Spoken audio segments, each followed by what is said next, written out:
what we're going to do at this point is jump to the music and dance panel. And what we're looking for is, obviously, we know that there's a great amount of expression that occurs in what we see in music and dance, in Scottish music and dance, and very much when we go to festivals, for instance, games and festivals. We've got 4 speakers on the lineup, and we'll have a perspective on what is currently happening in terms of the expression of music, Scottish expressions in current music, what's happening in the future, and of course, we can't avoid the challenges that we will end up with the current issues that we're dealing with, the current pandemic. Let me start with Rory Sinclair. Rory Sinclair has been a multi-instrumentalist from a young boy. As a piper, he's competed, researched, presented, composed over 20 tunes, produced both traditional and new forms of music with bagpipes. And I'm going to have the joy, actually, of attending a show he'll be part of tomorrow evening in Toronto. So if we've got Rory available, let's take it to Rory, and away we go. Hello, Bill, and hello all. A wee bit of an introduction. I've been piping for 35 years and enjoying it immensely. I learned as a kid but quit, and then came back 35 years later and having a great time with it. So look, everyone knows about the Great Highland Bagpipe. It's one of the symbols of Scotland, along with Burns and others. And it really did sweep the world. It was mostly, I suppose, because of the enterprise of empire, building an empire. They took their soldiers, and the Scottish soldiers were very good at their jobs, and they took their pipe bands. So pipes are known around the world, and so that's a given. But as the expression goes, what have you done for me lately? And so the Great Highland Bagpipe has had a set tradition. The repertoire came to us pretty much intact and has been, of course, researched and everything. But we do have a continuous line of piping all the way back to the McCrimmons of Skye, for example, with respect to Pibroch. But in the 1980s, a bunch of young fellas, mostly fellas, but there were some women, founded the Lowland and Borders Piping Society, and it's burgeoning. But piping took off of the small pipes, and that in turn had effect on some of the big pipe players. But what they were doing, these were not people who wore kilts. These were people who were in holey blue jeans and dirty T-shirts, and boy, could they play! Very, very intricate fingering, and brought a whole new kind of a way of doing tunes, and it, in its way, has swept the world as well. So the big bagpipe players are playing those tunes, as well as the kids in the dirty T-shirts. There was also a great flowering of small pipe making, and so some of the instruments being made today are absolutely exquisite and beautifully sounding. Such people as Hamish Moore and Ray Sloan and Julian Goodacre, who made my set of small pipes, R.T. Shepherd, Nigel Richard, Nate Banton, and some of the hot players were Hamish Moore as well, and Ross Ainsley. These are just brilliant names. And the types of pipes that are being played have been resurrected because that repertoire and those instruments are mostly in museums, and they were not continuously played. And so it's been a renaissance and a resurgence in small pipe playing. Border pipes, lowland pipes, pastoral pipes, Cornish pipes, Leicestershire pipes. There's about 20 different varieties of small pipes on the island of Great Britain. And now that the repertoire, they reproduced by going into the museums, reproduced some of the repertoire. They found books with like Dixon's manuscript, which maybe have 400 or 500 tunes in them, and they've all been researched and published. But also new tunes have been composed, and brilliant new tunes. And now I'm going to tell you about something that the great Highland Bagpipe cognoscenti, the ones who were keeping pure the repertoire of the great Highland Bagpipe. There were notes that were known about, but were considered illegal. You couldn't play them, and false noting is a real error in the and it had been an error. And I'm going to show you here. This is my electronic chanter, made in Germany. Lovely piece of technology. I take it on the airplane with me, and I can practice with earphones. And it's very, very good at improving technique. So I'm going to show you something here. This is a scale. Those with keen ears will note that we have a flat seventh. Instead, do, re, mi, fa, sol, la, ti, do, standard. In the pipe, it goes do, re, mi, fa, sol, la, ti, do. That's one thing, but that's all legal. But here, listen to this. Well, and then this. That's a false note. And here's another one.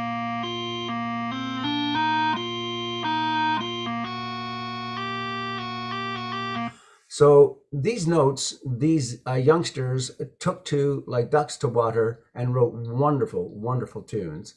And I'm going to play part of a tune, the first part of a tune called Andy Rennick's Ferret. Andy Rennick was the pipe sergeant of the band that the composer, Gordon Duncan, and so he wrote a tune for his pipe sergeant. And it goes like this.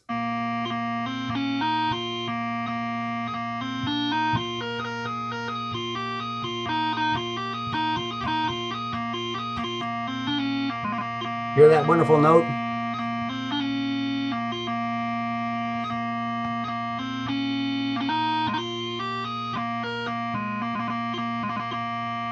So these tunes with all these weird notes were not approved of at the time they came out, and now, of course, more or less accepted. Seamus McNeill, who was the principal of the College of Piping from the Second World War to 1995, heard Gord Duncan playing in a competition. And he got up after. He was known for being very acerbic, and if you put a pen in his hand, it got very nasty. And he said, "If this is what piping has come to, I'm taking up the fiddle." So I think that's what I really wanted to say. The far-reaching effect of these young players reached as far as some of you be familiar with the rock band AC/DC from Australia. Well, they're all Scots, first-generation Scots. And they have a tune called Thunderstruck. Well, Thunderstruck has become, Gord Duncan wrote an arrangement of Thunderstruck for the bagpipes. And I check it out on YouTube. It's an extraordinary tune, and I don't play it. I'm working on it. So, Bill, I think I'm done for the moment. Is there anything more you want me to do, or should I just shut up and sit down? Well, that's absolutely amazing. Very entertaining, and I'm sure a lot of people are going to check out that version of Thunderstruck. What we'll do is we'll move on to the other speaker, and we'll ask people to put questions in the chat and in the Q&A after the other three panelists have their chat. And thank you very much, Rory. Looking forward to more piping from you. Right. We're going to move on to Maggie McEwan. Maggie McEwan is the Senior Vice President of Scottish Studies of the Scottish Studies Foundation, Canadian Commissioner for the Clan McEwan Society, and a volunteer for the Fergus Highland Games. She draws on her nurturing of Scottish heritage and her involvement with Scottish country dancing. And I'm going to pass it over to you.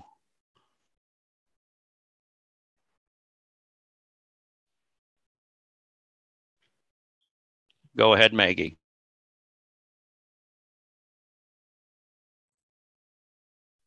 Maggie, you're muted right now.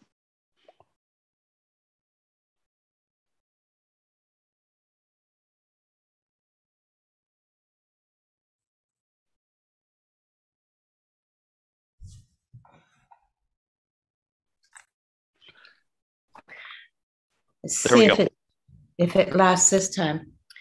I'm in the middle of a fierce windstorm, and if you hear strange screamings, it's not me, or anybody else, it's the wind. And if I'm suddenly taken up and vanish, you'll know why. I'll hope that you've got your green shoes on, your emerald slippers. Let's hope. Anyway, my expression of Scottishness is through my dancing. I was raised in the UK by Scottish parents from the Glasgow area. And I remember my mother teaching me the foursome reel with the help of 2 chairs when I was about 5. And the rest just sort of continued. I moved to Canada when I was in my 20s and soon felt that I needed to return to dancing, Scottish dancing. In Canada, I enjoyed 4 different dance types. I'll give you a short history of each one and how they've managed to cope with our restrictions, our COVID restrictions. So the first one is Highland Dancing. It's probably the best known and dates back to the 11th or 12th century. Dancers were male, energetic, strong, highly athletic. The dancers were warrior types and jubilation and triumph. And usually danced alone, although there were a few dances that were danced in sets, like the Reel of Tulla for one. During the middle of the last century, the dynamics changed and dancers were no longer exclusively male. Females are now dancing, running Highland dance studios, and we see children's competitive dancing at most Canada Highland Games. Although I'm sure that virtual teaching has taken place over the past almost 2 years, I'm not familiar with any of them, any classes, but I do know that classes are hoping to start in January. The next one is Scottish country dancing. It's the traditional social dance of Scotland. It's based on ancient folk dance mixed with elements of ballet, influence from the royal court of France, and some overlap with Highland dancing. Country dancing first appeared in the historical record in 17th century England, but today's Scottish country dancing is considered to date back to the 18th century. Scottish country dancing was in danger of dying out when in 1923, Miss Jean Millen and Miss Isabel Stewart founded the Scottish Country Dance Association with the goal of preserving, quote, country dance as danced in Scotland, unquote. Dances were collected, instruction dances were standardized, new dances were invented. Now, no matter where in the world I happen to be visiting, I can join in an RSCDS group and be able to dance with everyone. With our intermittent lockdown for almost 2 years, various Zoom classes have taken place. We are in the process of opening up our dance groups with classes starting again in January, but the problem is we have to wear a mask, which I personally cannot dance wearing a mask, so I'm out of it. Lady Step Dance is my third one. It's a hybrid falling somewhere between Scottish country dance and Highland dance, with elements of both. Far from the, I copied this down, far from the mainland of Scotland, dwellers of the Hebrides Islands preserved a wide variety of dance steps and unique versions of solo dances. It was traditionally done by ladies awaiting their husband's return from the sea. The heyday of step dancing was from 1750 for roughly 100 years. Dancing masters would compose dances for their pupils to perform in front of other people, normally in a ball, so that they could understand how skilled they were. As solo dance, Lady Step is ideal for virtual teaching. I have a colleague who has been so successful virtual teaching step dancing and a bit of country dancing that she intends to continue doing it virtually. And my fourth and last category is traditional ceilidh dancing. It's social, it's non-competitive, it is dancing enjoyed at weddings and general parties and usually danced in sets of 8. It's the dancing that we learnt to do in school in the UK. And there could not be a virtual ceilidh because it just wouldn't be the same. Thank you.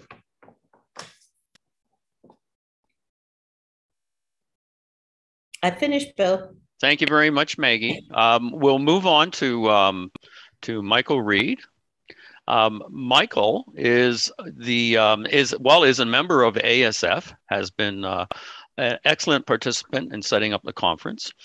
He's going to bring us insights drawn from his involvement in the Cameron Scottish dancers and other New York-based Scottish dance groups. And I don't think if I went on and started trying to talk about all of the things about Michael, I would take up all his time.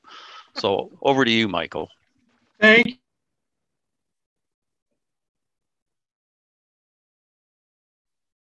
You're muted, Michael. Sorry about that. Yes. I wanted to speak. Michael, we have an echo. Okay, great. As did Maggie, about how, as an expression of my Scottishness, I have found the strongest connection through Scottish dance. As not just a Reid, I'm also an Anderson, a Gordon, a Graham, a Campbell, a McDonald, a McGregor, a Dickey, a Livingston, and that's just the names that spring to mind quickly right off. I certainly knew I was Scottish, and I wanted to explore what that really meant for me. So I got involved in several Scottish groups in New York. Got on the board of the Caledonian Club, got involved with the American Scottish Foundation, and I had attended several ceilidhs and sort of didn't quite get what that was all about. So I wanted to explore Scottish dance. It's just something I was curious about.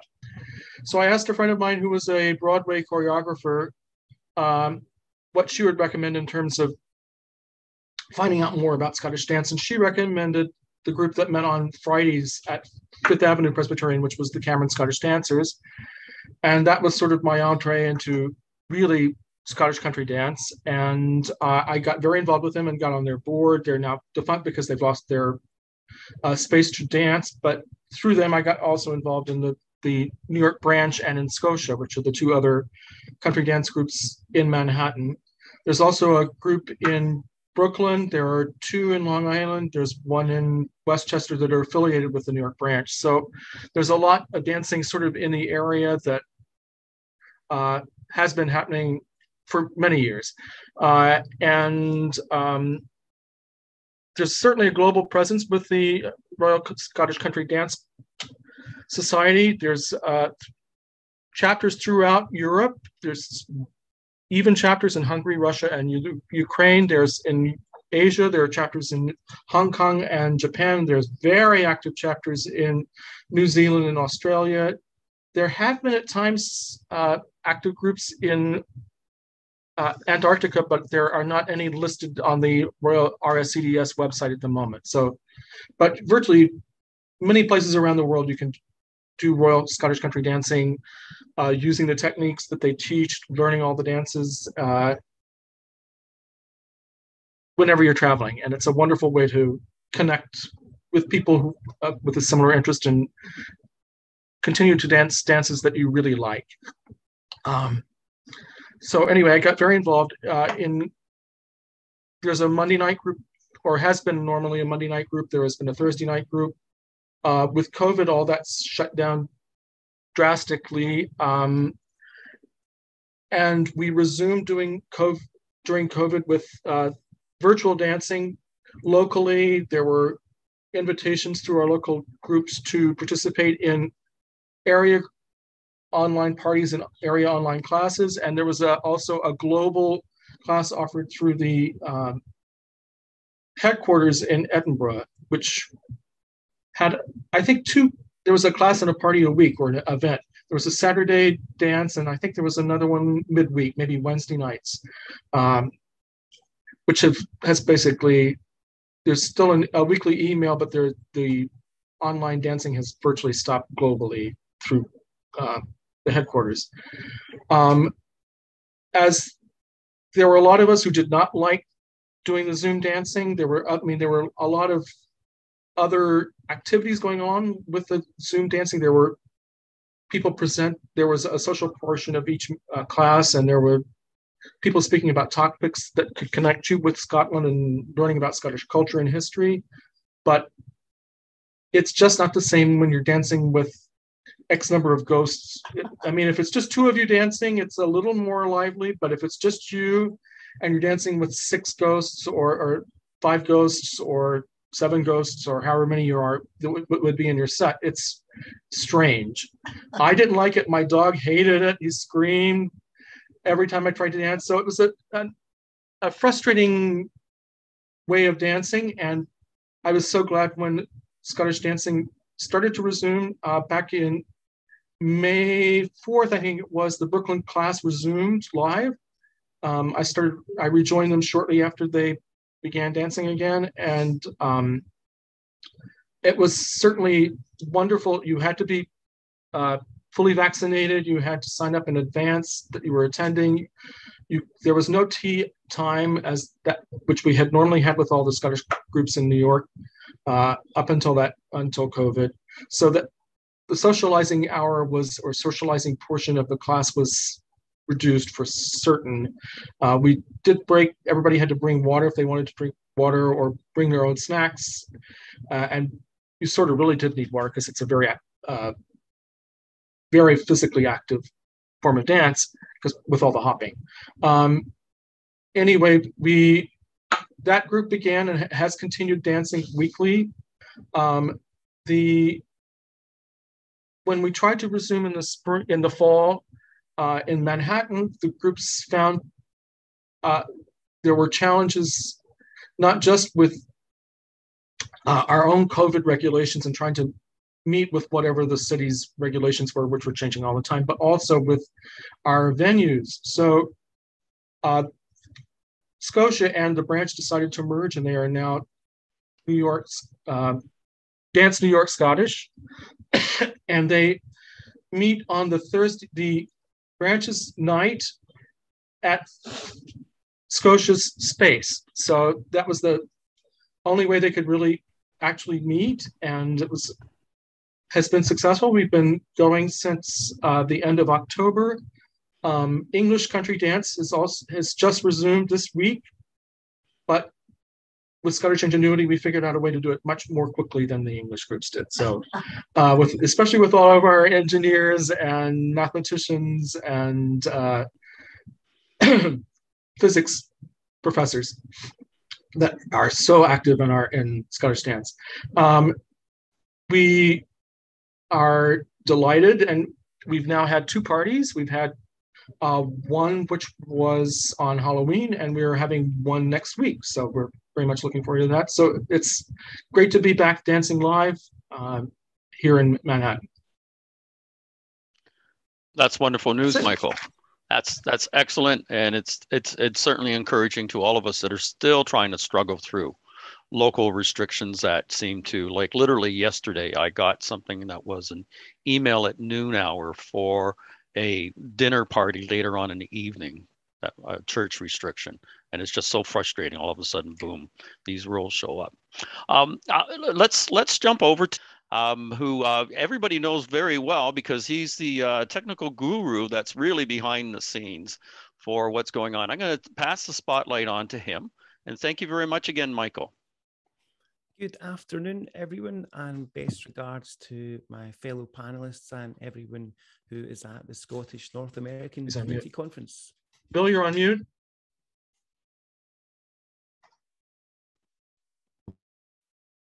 Good afternoon, everyone. I hope you're all very well. Yeah, I think, Jamie, you were not on mute. I was on mute, and that's fine. I wasn't saying anything. But I do apologize for a very truncated introduction for you, because people do need to know that, geez, Jamie he's released 3 albums. He's been the bestseller on Oh, you're Amazon still of muted. original. No, I'm not. Jamie, can you hear me? Yeah. Michael, turn your speaker back on. He's released 3 albums. He's the bestseller in Amazon of an original poetry in Scots and English. He's performed for the opening of the Robbie Burns Birthplace Museum, as well as collaborated and performed with many, many Scottish talents. Back to Jamie. Now that I've embarrassed you, I can see the pink in your cheeks. Only ever so slightly, but thank you for the wonderful and warm introduction, Bill. Yeah, a very warm good afternoon to everyone. My name is Jamie McGeechan, originally from Erin, Scotland, and now living in St. Louis, Missouri. It's a pleasure to be speaking this afternoon, and I've thoroughly enjoyed all the presenters and speakers. Before we do go any further, I would like to offer my sincere condolences to anyone affected by the adverse weather, the tornadoes last night in Kentucky, Arkansas, Tennessee, Illinois, and Missouri. Condolences to anyone affected by that. It is a pleasure to be speaking at the conference today about expressions of Scottishness.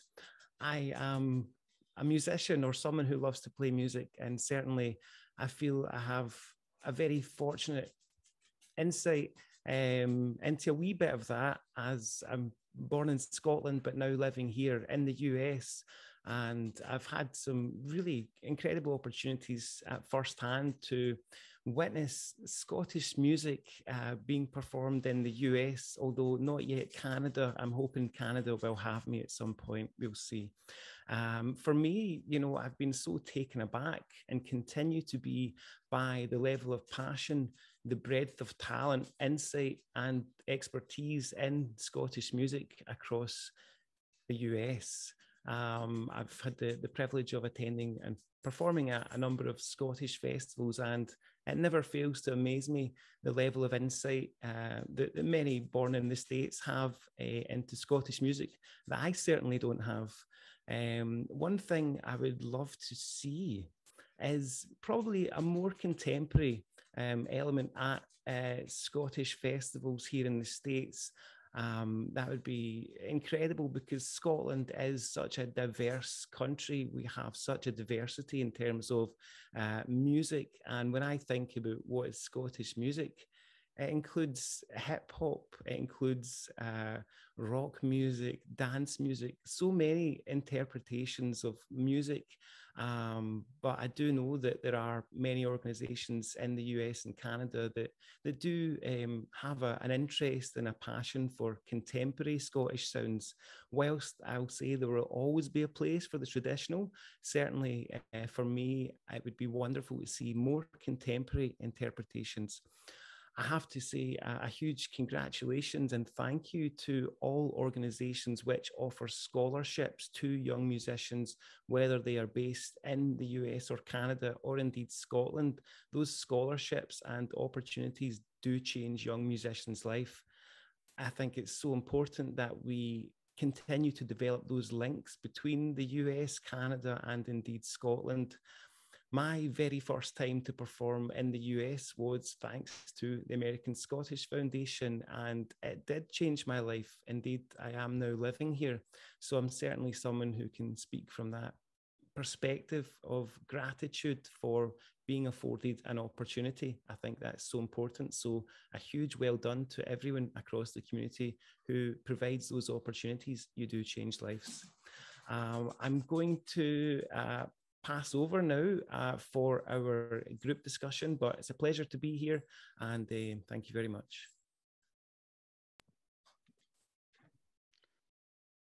Thank you, Jamie. I'm assuming, and I'm going to profess that I feel a little bit rusty in the controls. I've removed your spotlight, so there you go. Everybody is up. Everybody can unmute, and I'm looking for well, first of all, I do have a thought that popped into my mind.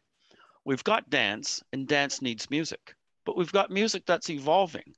Is there something that works that we can see that is in what's happening with music, the piping with the false notes, etc., or and what you're doing, Jamie, that can be brought into what's happening in the dance environment, because I mean, there has to be a mutual evolution at some point.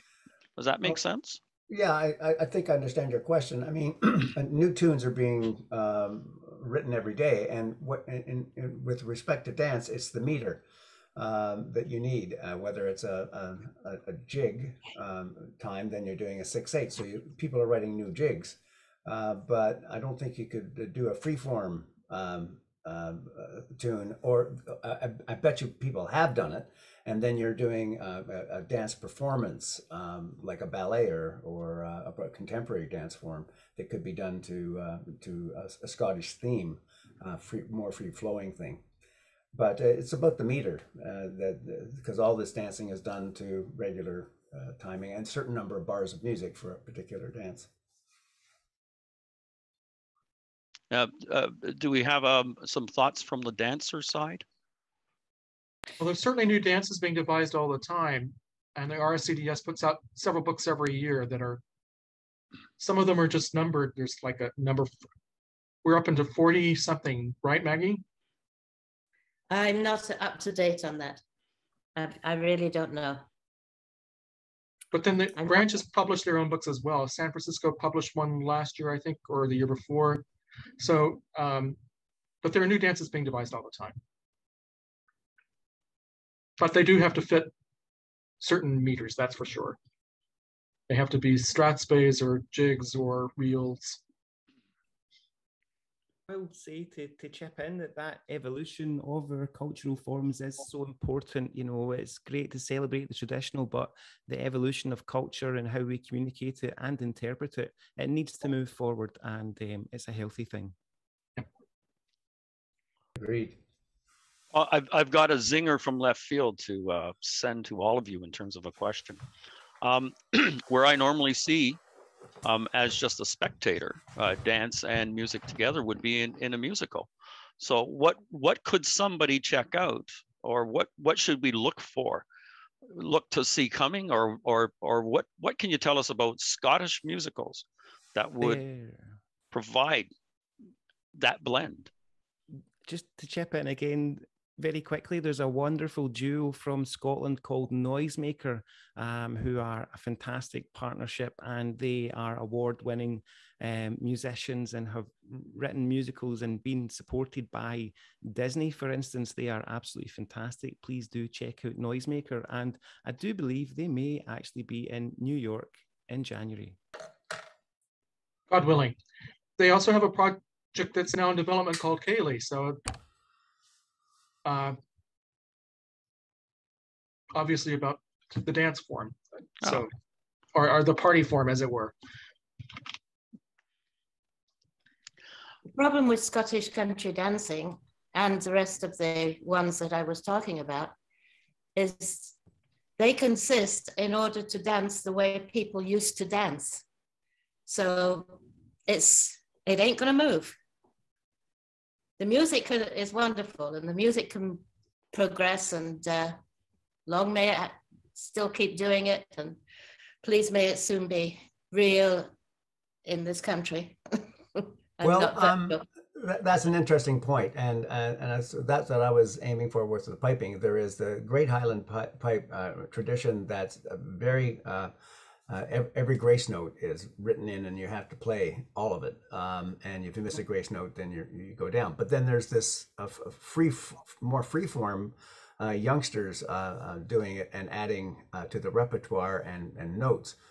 In dancing here in Toronto, we have a wonderful dance group, Megan Bold, who combines clogging from Kentucky and in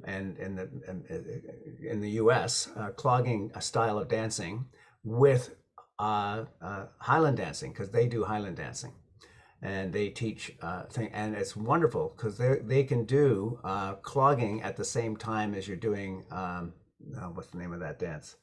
The Flora MacDonald. And so the cloggers are moving, and they're both moving quite differently, and it's quite something to see the two forms of dance going on at the same time to the same music, but the steps are, one's very slow and elegant, and the other is more, what clogging is. But it works, and so I think there's room for a lot of that kind of thing.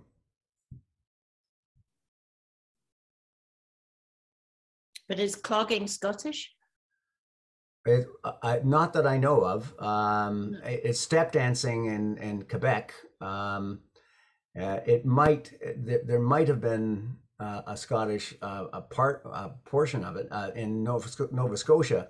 They were certainly doing strathspeys very quickly. It was a style of dancing that there's a debatable as to whether they're doing the original strathspey fast, and it slowed down in Scotland, or they invented it because of the Quebecois and the Francophone community also in Cape Breton, who also did a lot of step dancing. So it's up in the air, but we borrow from each other, and we try different things. Yes.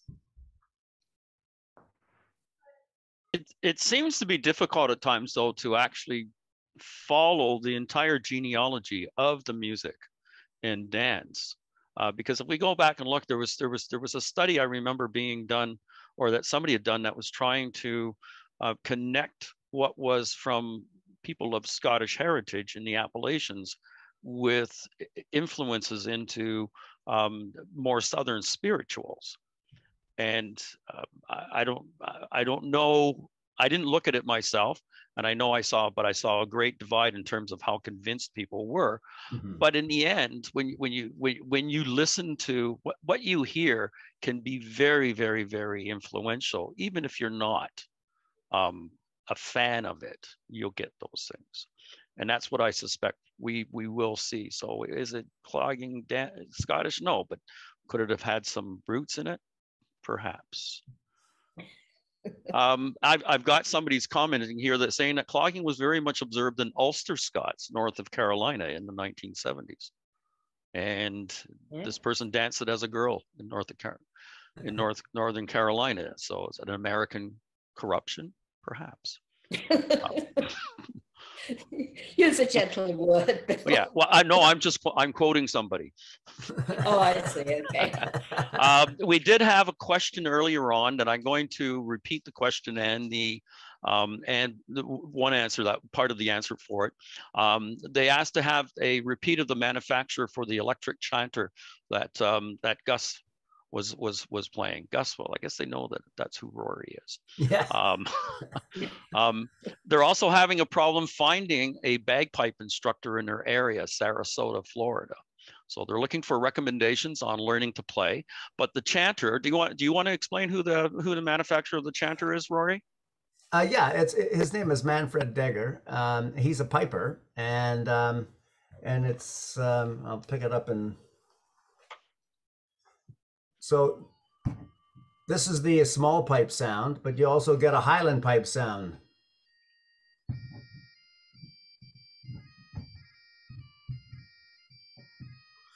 So it's quite a lovely piece of technology. He sampled his own pipes, and that's how he got that sound.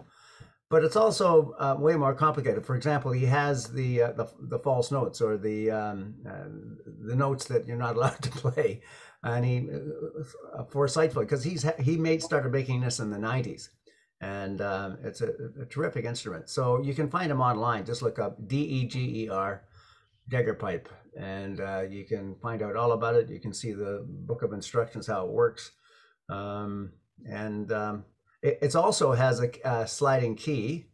So if I want to play with another instrument with my bagpipes, really I'm stuck with the key that I have. But with this, I can do this. Let's go back to the... So listen to this.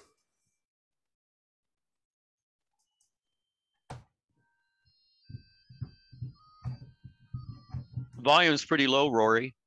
Can Sorry? you turn it up? That volume is pretty low. Can you turn it up? Sure thing.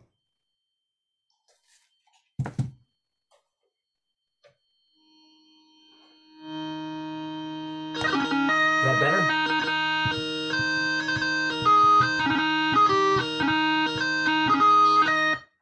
want to change key, I do this.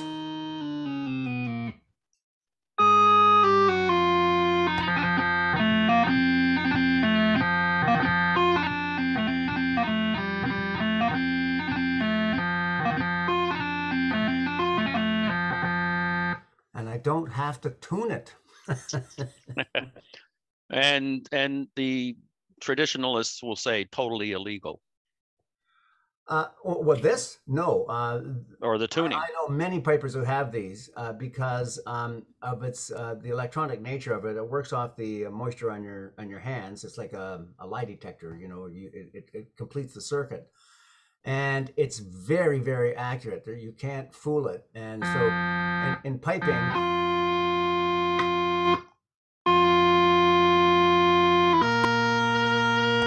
In piping, you're not allowed to do this. It has to sound like this, like a klaxon. You can't let your fingers stay on partially on while you change notes, and it gives this little blip. So that's called crossing noises, and it's deadly accurate for that. So it's a very good technique improver, and you can you can play it anywhere, an airplane, and you don't bother anybody. Oh, well, excellent. I'm not seeing any other questions in the Q&A or in the chat. And we are running a little bit ahead of time. I don't want to cause an issue for the next panel that's coming up. So I wonder, Jamie, do you think we should take a belated coffee break, or better yet, would you cue up some song of yours for us to hear? That would be wonderful. I'll come and visit you in person. Or you could recite us some of the poetry. Oh, where's the book? Where's the book? I need to go and get the book. That'd be gorgeous. Just give us a wee second. Yes, that sounds lovely. I'll be back in 30 seconds. Okay. I know I'm merciless putting people on the spot, right? But that's your job, Bill. This is showtime. Well, I'm Rory, if you don't mind my speaking about it, I've had a tune that I had a synth doing a piece in, and at one point I woke up in the morning, I said that should be replaced by a bagpipe, and that's something that Rory is working on to replace that little 8-bar segment. And of course, you can't be done without false notes. That was a little bit of a challenge to figure that out. But there would be the kind of place as well where it is an electronic dance music piece, right? An EDM, and it's going to have bagpipes in it. I'm going to be very proud of this collaboration with Rory. So we're looking forward. Maybe next year we'll have that played. Yeah, 2022, the year of the bagpipe and Bill. Hey. Jamie, you're up. Thank you. I've grabbed my book. I do realize that it's terrible form not to know one's own poems, but here we are. From my book called Glaikit, which I know you can't see because it's all blurry. It's from a book called Glaikit, which if you're not familiar with the word, it means to be daft, which I am sometimes and recommend. Anyway, this first one's called Whiskey. Whiskey, that amber nectar golden glow, distilled with genius brilliance, nature's wisdom magic show, used to toast resilience. When in want to boost your health, reach for the bottle on the shelf. This other one's called A Scotsman in St. Louis. There are a few of us. I've seen them at the pub watching the Scotland games. I'm far away from home and far away from sea, with sights and sounds I knew abound, and places new to be. Left my town and left my kin, come across the water.